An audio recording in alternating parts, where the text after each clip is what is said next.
যত বড় কঠিন রোগ হোক না কেন, যদি এই ছোট্ট দোয়াটা 7 বার পাঠ করতে পারেন, আল্লাহ পাক অবশ্যই তাকে পরিপূর্ণ সুস্থ করবে।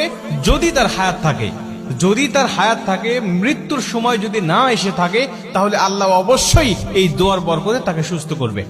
নবীজি সাল্লাল্লাহু আলাইহি ওয়াসাল্লাম নিজে যখন কোনো অসুস্থ ব্যক্তির খবর পেতেন, তিনি ছুটে চলে যেতেন এবং এই দোয়াটা পাঠ করতেন।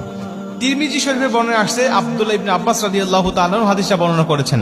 তিনি বলেন যে রাসূল সাল্লাল্লাহু আলাইহি ওয়াসাল্লাম এক অসুস্থ ব্যক্তির কাছে গেলেন এবং গিয়ে তার শিয়রে বসলেন, একেবারে তার পাশে বসলেন এবং মাথায় হাত দিয়ে তিনি ছোট্ট দোয়াটা পাঠ করলেন।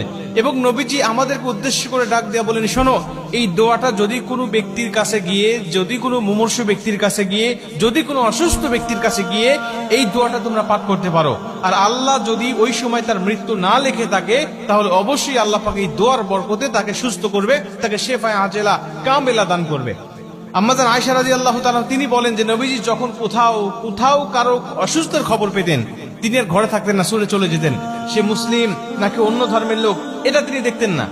নবীজি সেখানে গিয়ে, তার কাছে গিয়ে নবী সাল্লাল্লাহু আলাইহি ওয়াসাল্লাম তার খোঁজ খবর নিতেন এবং তিনি মুসলিম হলে তার কাছে গিয়ে নবীজি সাল্লাল্লাহু আলাইহি ওয়াসাল্লাম এই দোয়াগুলো পাঠ করতেন এবং আল্লাহ পাক তাকে সুস্থ করে দিতেন।